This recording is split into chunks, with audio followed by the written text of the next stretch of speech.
मंगलवार के दिन शिवलिंग पर चढ़ा दे, जो मांगोगे पूरा होगा। हनुमान जी का ध्यान करके एक आंकड़े के पत्ते पर शहद लगाकर शिवलिंग पर चढ़ा दे। इसका विवाह नहीं हो, बेलपत्री का प्रयोग। 7 बिंदी लाल चंदन की, जब पीला चंदन लग जाए 7 बिंदी लाल चंदन की उससे लगवाओ जिसका विवाह करना है। जिसका विवाह नहीं हो रहा उससे लगवाइए, वो फिर भगवान को समर्पित कर दी। मंगलवार के दिन करें काली मिर्च के ये 3 अचूक उपाय। पैसों से हमेशा भरी रहेगी आपकी तिजोरी। जानने से पहले भोले बाबा को दिल से मानने वाले वीडियो को लाइक, सब्सक्राइब और कमेंट में जय मां लक्ष्मी जरूर लिख दीजिए। नंबर 1, लाख कोशिशों के बाद भी यदि आपके काम बनते बनते बिगड़ जाते हैं तो घर से निकलते समय मुख्य द्वार पर थोड़ी सी काली मिर्च पर पैर रखकर घर से बाहर निकलें। नंबर 2, अगर आप घर की आर्थिक स्थिति ठीक करना चाहते हैं तो थोड़ी सी काली मिर्च को एक दिए में रखकर जलाएं और उसे घर के किसी भी कोने में रखें। नंबर 3, अगर आपका धन व्यर्थ में खर्च होता है तो इससे बचने के लिए काली मिर्च के शाम को आप एक लौंग लेना और साथ में 1 रुपए का सिक्का, दोनों चीजों को अपने ऊपर 7 बार घुमा के किसी भी चौराहे पर फेंक देना और पीछे मुड़कर नहीं देखना। अपने घर चले आना। अगले दिन से ही आपको सफलता मिलना प्राप्त हो जाएगी। रोज शंकर के मंदिर में प्रतिदिन जाने वाले को, और एक और चीज अपने स्मरण में रहे, अगर शिव के मंदिर नहीं जा सकते तो अपने घर में जो शिवलिंग है उस पर जल चढ़ाओ।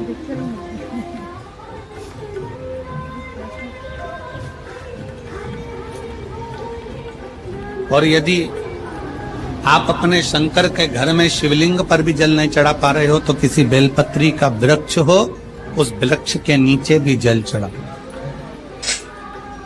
और कभी मौका मिल जाए, कभी भगवान शंकर की बड़ी करुणा हो जाए, भगवान शंकर की बड़ी उदारता हो जाए, भगवान शंकर की बड़ी कृपा हो जाए, बड़ी कृपा हो जाए, भगवान शंकर जिस दिन तुम्हारे ऊपर बड़ी कृपा कर दे, किसी सोमवार को 3 नियम बना लो। जिस दिन मेरा भोले बाबा तुम पर कृपा कर दे उस दिन सोमवार का एक नियम बना कि महीने का एक सोमवार मुझे ऐसा करना है, 3 नियम धारण करना है महीने के सोमवार को। पहला, सुबेरे जाकर शंकर भगवान को 1 लोटा जल चढ़ाना है।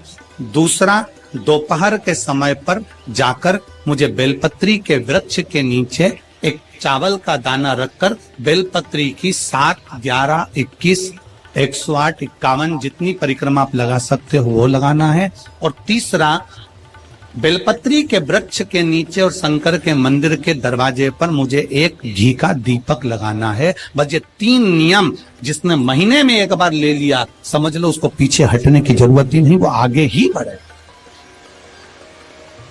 महीने के किसी एक सोमवार का ऐसा नियम बना लो कि मुझे 3 नियम धारण करना है। महीने के किसी भी एक सोमवार को हम ये नहीं कहेंगे कि तुम सोमवार 5 पढ़ रहे हैं तो 5 को करो, 4 पढ़ रहे हैं तो 4 को करो, 3 पढ़ रहे हैं तो 3 को करो।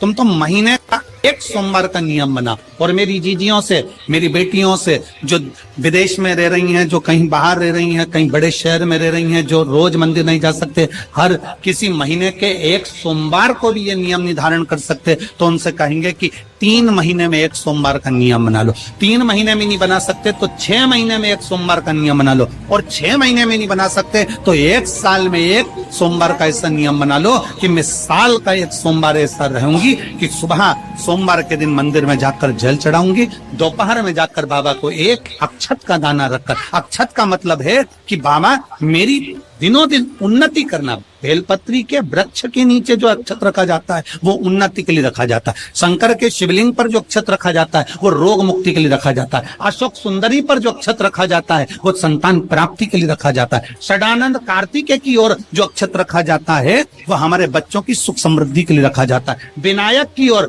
गणेश जी की ओर जो अक्षत रखा जाता है वो हमारे घर में कोई मंगल कार्य आ जाए उसके लिए रखा जाता है। और जो पीठिका होती है जिसपे शिवलिंग रखा होता है, पार्वती जी का हस्तकमल, उस पर अक्षत रखा जाता है तो नारी के अखंड सौभाग्य के लिए रखा जाता है। अक्षत रखने का भी तरीका है। एक चावल का दाना कहाँ रखा जाता है, क्यों रखा जाता है, कैसे रखा। अब कई लोग कहते हैं गुरुजी ये शिव महापुराण में आप ये नियम बताते हो, तरीका बताते हो। हम तो उनसे कहेंगे डॉक्टर के पास जाओगे तो डॉक्टर भी गोली लिखकर ये नहीं कह देगा कि ये सारी गोली एक साथ खा जाओ। डॉक्टर भी कहेगा ये गोली सुबह खाना है, ये गोली शाम को खाना है, ये गोली दोपहर में खाना, ये गोली भूखे रहकर खाना। बोलो सही है कि गलत है। ये रात्रि को खाना खाने के बाद खा लेना, ये खाना खाने के पहले, ये नाश्ते के पहले। और सुनो ये दवाई, ये वाली पीछे वाली जो दवाई लो ना, इसको दूध से लेना, ये वाली जो दवाई लो ना, इसको पानी से लेना। और सुनो ये डब्बी है, इसको पानी में मिलाकर फिर पीना। दवाई लेने का भी तरीका है, उसी तरह शिव महापुराण में एक एक अक्षत का भी तरीका है और एक एक बेलपत्री का भी तरीका। अब मान लो कई लोग कहते हैं गुरुजी आप ये तरीका बताते हो शिव पुराण के माध्यम से, कई लोगों के मन में संशय जागता है। तो अगर हम एक साथ चावल चढ़ा दे तो उसका क्या तरीका है। तो हमारा निवेदन है डॉक्टर जो दवाई ले एक ही बार में निपटा, एक ही बार में खा ले। दवाई एक बार में पूरी खा गए असर नहीं करेगी, इसमें डॉक्टर का कोई दोष नहीं है। उसने तो बताया था ऐसे लेना ऐसे लेना। और तुमने मैं डॉक्टर साहब ने पूछा दवाई पूरी ली, शाम की दवाई भूल गई थी, सवेरे की दवाई भूल गई थी, ये दवाई भूल गई थी। डॉक्टर कहेगा हमने तो नियम बताया तब तुमने नहीं खाई, तो असर कहां से करेगी। तुम असर कब करती है जब हम पूजन के तरीके को जान जाए, जब हम अर्चना के तरीके को जाए। आप साल भर का एक सोमवार निकाल लो, 6 महीने का एक सोमवार निकाल लो, 3 महीने का एक सोमवार निकाल लो, महीने का एक सोमवार निकाल लो, अपने से दिल में बन जाए तो एक सोमवार ऐसा निकालो जिसके 3 नियम धारण हो। पहला, उसी सोमवार जिसको कर रहे हो उस दिन सुबह जल चढ़ाना। दूसरे, दोपहर के समय पर जाकर बेलपत्री के वृक्ष के नीचे एक चावल का दाना रखना। और परिक्रमा बेलपत्र की जितनी तुमसे बन जाए, जितनी तुम्हारे शरीर की कैपेसिटी, जितना तुम्हारा शरीर चलते बन जाए। हम तो ये भी नहीं कहते कि तुम भूखे रहकर भगवान का भजन करो, हम कभी नहीं करते। हम तो यहाँ तक कहते हैं, हमारे पुष्टि मार्ग में यहाँ तक कहा गया कि वल्लभ कुल की एकादशी करो, भले बकरी जैसे चरो पर एकादशी करो। हम तो यहाँ तक कहते हैं कि बहुत समय से कल मेरी एकादशी है, एकादशी है, एकादशी है, एकादशी है, पूरे घर को हिलाकर रख दिया, एकादशी है, एकादशी, एकादशी है। बहू टेंशन में, बेटा डिप्रेशन में, पति पपीता ला ला के, सेव फल ला ला के, मूंगफली का दाना ला ला के, काजू कतली ला ला के, सेव फल ला ला के, और सारा सामान साबूदाना और खिचड़ी और ना चिप्स ना जाने क्या क्या ला ला के, बेचारा पति एकादशी आती है वो 9वीं से चिंता में पड़ जाता।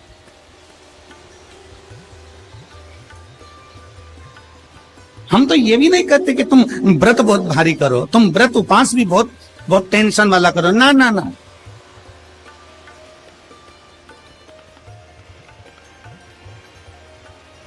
अपने को व्रत उपास भी इतना बहुत बहुत भूखे रह रहे हो, बहुत प्यासे रह रहे हो, और मालूम पड़े कि भगवान हमें मिलेगा, भगवान हमें मिलेगा। भगवान कहता है कि देख भाई, मैं भी भूखा नहीं रहता, तू भी भूखा मत रहे, मैं भी चकाचक रहता हूँ, तू भी चकाचक रहे, मैं भी अपने। और भगवान शंकर तो ये भी कहते हैं कि अपना परिवार में मत छोड़ो। मेरे पास में पार्वती भी, एक ही देवता है जो विद फैमिली मंदिर में बैठता, शंकर जी हैं। तो सोमवार के दिन तू मेरे मंदिर के दरवाजे पर चौखट पर बैठ जाना। और दूसरा, प्रतिदिन शाम के समय पर तू बेलपत्री के पेड़ के नीचे बैठ जाना। जो तेरी बेल वृक्ष के नीचे सेवा करने आए, जो शंकर जी के मंदिर में सोमवार को जल चढ़ाने आए, उसका जो पात्र जल चढ़ाकर जब वो घर लेकर जाए, उसके पीछे पीछे, पात्र के पीछे पीछे तू जाना और उसके घर में लक्ष्मी का भंडार भरकर।